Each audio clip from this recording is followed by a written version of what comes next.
Hai guys, selamat berjumpa kembali dengan novel populer viral kesayangan Anda ini.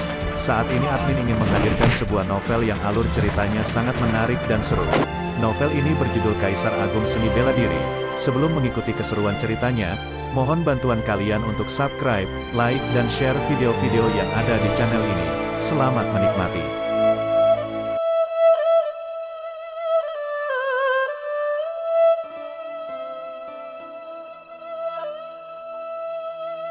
Kaisar Agung Seni Bela Diri, Bab 369, Kehebohan Energi Emas. Para kultivator dari berbagai tempat suci berkumpul di kota Tianhua, membuat Luo Xiu merasa tempat ini pasti akan menjadi pusat perhatian. Setelah Xingling, Dao Wuxin, dan Lilian memasuki kota, tak lama kemudian terdengar suara burung Phoenix yang menggema di seluruh langit dan bumi. Putra suci dari klan Phoenix mengendarai seekor Phoenix api juga tiba di kota Tianhua. Kemudian, Luo Xiu melihat dua orang tua yang mengenakan pakaian seragam tanah suci bulan darah juga datang ke kota Tianhua. Kedua orang tua ini berjalan dengan langkah seperti naga dan harimau, dikelilingi oleh cahaya pembunuh berwarna darah. Saat mereka berjalan di jalan, orang-orang menghindar, tak ada yang berani mendekat. Melihat begitu banyak kultivator berkumpul, Luo Xiu pun tak bisa menahan rasa ingin tahunya. Ia mencari tempat yang aman di kota dan berkomunikasi dengan kesadaran formasi dari 4 perkumpulan besar. Saat ini, Luo Xiu sudah memiliki hak akses peringkat surga dalam sistem serikat berburu, sehingga ia dapat mencari informasi terkait dengan mudah.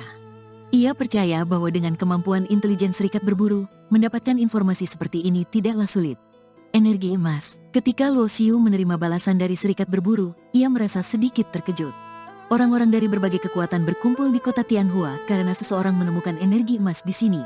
Namun, semua energi langit bumi memiliki kecerdasan dan kebijaksanaan. Begitu ditemukan oleh seseorang, mereka akan segera pergi. Kultivator yang menemukan energi emas tersebut tidak memiliki kemampuan untuk menangkapnya karena tingkat kekuatannya yang rendah. Orang-orang yang benar-benar memahami energi langit bumi tahu bahwa tempat yang menjadi sarang energi langit bumi bukanlah tempat biasa. Karena energi langit bumi tetap berada di sini, itu menunjukkan bahwa lingkungan ini cocok untuk pertumbuhannya.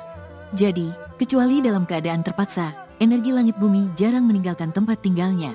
Jadi mereka datang untuk energi emas. Luo Xiu menyipitkan mata. Di antara energi langit bumi, api roh lebih umum dan sering disebut oleh para kultivator, sementara energi langit bumi lainnya relatif jarang. Jika bisa menaklukkan energi emas, itu akan membuat serangan menjadi lebih kuat, karena di antara 5 elemen, serangan terkuat adalah elemen emas. Selain itu, setelah menyerap energi emas, kekuatan tubuh juga bisa meningkat secara signifikan, baik untuk serangan maupun pertahanan. Terutama bagi kultivator yang berlatih hukum elemen emas, energi emas adalah harta karun. Mereka bisa mempelajari misteri hukum yang terkandung di dalamnya, meningkatkan tingkat pemahaman hukum mereka sendiri. Boom! Tiba-tiba, suara gemuruh yang memekakkan telinga datang dari langit di luar kota. Gelombang energi hukum yang hebat menyebar. Ada kultivator bela diri yang sedang bertarung sengit. Luo Xiu menatap tajam, melihat dua sosok di langit luar kota. Salah satu sosok tersebut mengenakan pakaian biru, dengan 9 bintang besar menggantung di atas kepalanya, mampu mengumpulkan kekuatan 4 elemen, emas, kayu, air, dan api dengan mudah. Itu adalah Tuan Muda Xingling. Siapa orang lain yang bertarung dengannya di sini?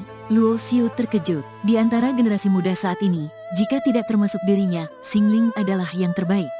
Bakatnya sangat luar biasa, dikatakan sulit ditemukan dalam ribuan tahun. Orang yang bertarung dengan Xingling dikelilingi oleh api, menciptakan ilusi Phoenix raksasa yang menutupi langit. Ternyata putra suci klan Phoenix. Luo Xiu mengenali identitas orang lain tersebut. Meskipun putra suci klan Phoenix kalah dalam perbandingan hukum dengan dirinya, Luo Xiu harus mengakui bahwa orang ini bisa menguasai hukum api hingga tingkat ini bukan hanya karena darah Phoenix, tetapi juga karena bakat dan kemampuannya yang luar biasa. Pertarungan mereka sangat sengit, tetapi keduanya tidak menggunakan kartu truf mereka. Beberapa saat kemudian, para kultivator tua dari Istana Bintang Surgawi dan klan Phoenix muncul, menghentikan pertarungan tersebut. Para jenius selalu memiliki rasa bangga. Di dunia bela diri, setiap generasi muda yang jenius akan saling bertarung, melangkah di atas kepala jenius lainnya untuk maju menuju puncak bela diri. Luo Xiu tahu, karena para jenius dari tempat-tempat suci ini telah muncul, pasti ada banyak kultivator tua yang datang juga, hanya saja mereka bersembunyi, tidak menunjukkan diri. Energi langit bumi adalah sesuatu yang bisa membuat para kultivator dari tempat suci abadi tergiur. Kemunculan energi emas hanyalah sebuah pemicu, sebenarnya juga merupakan ajang persaingan bagi para jenius muda dari berbagai tempat suci. Para kultivator dari klan iblis juga datang. Di kejauhan, suara auman binatang terus bergema, ratusan binatang buas yang menakutkan berlari ke sini. Di atasnya duduk para kultivator dari klan iblis yang telah berubah menjadi manusia. Di antara klan iblis, mereka yang bisa berubah menjadi manusia memiliki kekuatan luar biasa. Meskipun jumlah klan iblis tidak banyak, mereka bisa mengendalikan binatang buas, bertarung melawan manusia di alam samudera bintang selama berabad-abad. Ratusan klan iblis tidak memasuki kota, tetapi mendarat di luar kota 13 mil jauhnya.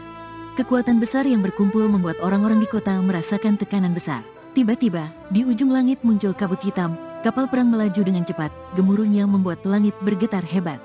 Astaga, klan iblis juga datang. Luo Xiu terkejut, ini adalah pertama kalinya ia melihat klan iblis. Dalam sejarah alam samudera bintang, manusia telah bertarung melawan klan iblis selama berabad-abad, tetapi klan iblis tiba-tiba muncul puluhan ribu tahun yang lalu, membawa bencana besar ke alam samudera bintang. Bencana ini disebut sebagai bencana kuno, menyebabkan banyak kultivator dari manusia dan klan iblis jatuh, sehingga sampai saat ini, dunia bela diri tidak bisa mengulang kejayaannya di masa kuno. Kabut hitam tebal menghalangi pandangan, membuat Luo Xiu tidak bisa melihat dengan jelas sosok klan iblis di kapal perang tersebut.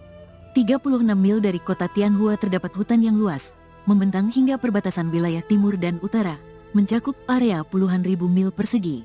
Mencari energi emas di hutan seluas ini seperti mencari jarum di tumpukan jerami, tetapi masih banyak kultivator yang datang ke sini, mencoba peruntungan mereka.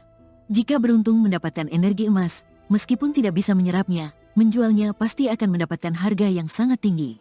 Meskipun banyak orang datang, terutama dari tempat-tempat suci manusia serta kehadiran klan iblis dan klan iblis, banyak yang merasa harapan menemukan energi emas sangat tipis. Namun, luasnya hutan ini membuat pencarian menjadi sangat sulit. Dengan luasnya hutan ini, kemungkinan untuk saling bertemu sangatlah kecil. Di hutan sebesar ini, di mana aku harus mencari energi emas? Luo Xiu mengernyitkan alis saat tiba di tempat ini. Menurut intelijen dari Serikat Berburu, sejauh ini hanya ada kabar bahwa seseorang melihat keberadaan energi emas di hutan ini, tetapi lokasi pasti energi emas tersebut masih belum diketahui. Orang yang konon melihat energi emas itu pun telah menghilang, tidak diketahui apakah ia dibunuh atau ditahan. Roar, baru saja memasuki hutan, Luo Xiu mendengar raungan yang mengerikan. Seekor harimau hitam melompat ke arahnya dengan kecepatan kilat hitam. Harimau ini panjangnya 5 meter, dengan cakar hitam yang tajam sepanjang lebih dari 1 kaki. Tubuhnya dipenuhi sisik bercorak, dan taringnya seperti pedang yang berkilauan dengan cahaya dingin. Binatang monster tingkat 7, Luo Xiu mengernyitkan alisnya. Meskipun binatang buas tingkat 7 tidak menimbulkan ancaman baginya, namun di daerah pinggiran hutan ini, seharusnya tidak ada binatang buas tingkat tinggi. Harimau hitam itu sudah mendekat, menunjukkan kegarangannya. Luo Xiu mengayunkan tangannya, mengeluarkan pukulan yang membuat tubuh besar harimau itu terbang ke samping dan meledak menjadi kabut darah. Weng, sebuah cahaya hitam menyerang, dan kesadaran Luo Xiu segera menyadari adanya kultivator dari klan iblis yang bersembunyi di kegelapan. Harimau hitam tingkat 7 adalah tunggangan kultivator klan iblis ini, dan kekuatan kultivator klan iblis ini adalah tingkat santo bela diri. Tidak tahu diri, Luo Xiu membalikkan tangan dan mengeluarkan telapak tangan hitam yang besar. Dengan kekuatannya saat ini, hanya kultivator di atas tingkat patriark bela diri yang bisa membuatnya khawatir. Boom! Cahaya hitam dan telapak tangan hitam bertabrakan dan segera hancur. Kemudian telapak tangan hitam jatuh, menghancurkan kultivator klan iblis itu menjadi debu. Nampaknya mencari energi emas di hutan ini tidak akan berjalan dengan tenang. Luo Xiu mengernyitkan alisnya. Jika hanya kekuatan manusia yang terlibat, itu masih bisa diatasi. Namun, dengan kedatangan klan iblis dan klan monster, situasi di hutan ini menjadi kacau.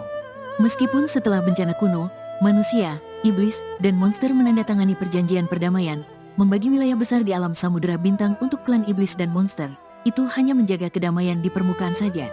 Aliran bawah di antara 3 ras terus bergerak. Kali ini mereka datang mencari energi emas, dan banyak jenius muda dari kekuatan manusia juga hadir.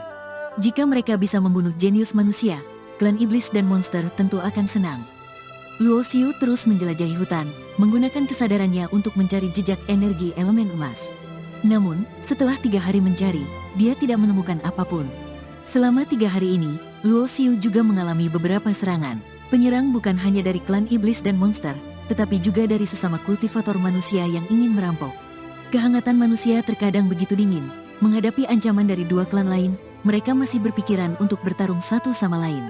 Selain dirinya yang diserang, Luo Xiu juga melihat banyak mayat dari klan iblis, monster, dan lebih banyak lagi dari manusia. Karena mayoritas yang masuk hutan ini adalah kultivator manusia, dan kualitas mereka beragam.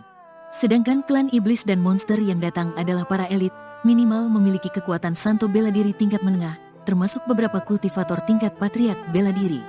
Pada hari keempat, Luo Xiu samar-samar mendengar suara pertempuran sengit. Ia segera menuju arah suara tersebut.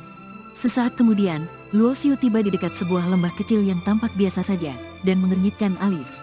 Lembah ini terlihat sangat biasa, tidak mencolok, tetapi memiliki jejak formasi tersembunyi yang sangat sulit dilihat. Jika bukan karena keahliannya dalam formasi yang hampir mencapai tingkat 8, dia mungkin tidak akan melihatnya. Suara pertempuran itu berasal dari dalam lembah ini. Luo Xiu tidak terburu-buru masuk, tetapi berjalan di sekitar lembah, mengamati arah jejak formasi. Untunglah, hanya formasi penyamaran. Setelah beberapa lama, Luo Xiu memastikan bahwa formasi di sini bukanlah formasi pembunuh, melainkan hanya formasi penyamaran yang mengisolasi tempat ini dari dunia luar. Jika hanya formasi penyamaran, tidak peduli seberapa tinggi tingkatnya, itu tidak berbahaya. Maka Luo Xiu melangkah masuk ke dalam lembah. Di dalam lembah berbeda dengan luar lembah, seolah dua dunia yang berbeda. Di luar adalah hutan yang luas, sedangkan di dalam lembah terdapat sebuah istana bercahaya terang yang melayang di udara, seperti matahari yang memancarkan cahaya menyilaukan. Aroma elemen emas yang sangat kuat, samar-samar ada gelombang hukum. Apakah energi emas ada di sini? Luo Xiu merasa tertarik, dan langsung melayang ke udara, menuju istana bercahaya itu. Hanya berdiri di depan pintu istana, Luo Xiu sudah bisa merasakan tekanan yang mengerikan dari dalam istana, membuatnya gemetar. Esensi hukum, Luo Xiu terkejut, karena sejauh yang dia tahu, hanya mereka yang mencapai tingkat dewa atau iblis abadi yang bisa menyentuh kekuatan esensi hukum. Apakah mungkin ada kultivator tingkat abadi di dalam istana ini? Luo Xiu memandang ke dalam istana dan melihat dua orang sedang bertarung sengit di dalamnya. Salah satu dari mereka bersinar dengan cahaya emas, seperti dewa perang emas, jelas menggunakan tubuh emas suci, seorang jenius manusia bernama Gu Yu. Lawan Gu Yu dikelilingi oleh kabut ungu hitam, sesekali menampakkan wajah muda yang jahat, jelas seorang jenius dari klan monster. Klan monster memiliki 5 cabang utama, yaitu merah, biru, hijau, hitam, dan ungu. Monster merah paling banyak tetapi berstatus paling rendah, sedangkan monster ungu paling sedikit tetapi berstatus paling tinggi, menjadi bangsawan klan monster. Lawan Gu Yu, yang dikelilingi oleh kabut ungu hitam, jelas berasal dari cabang monster ungu.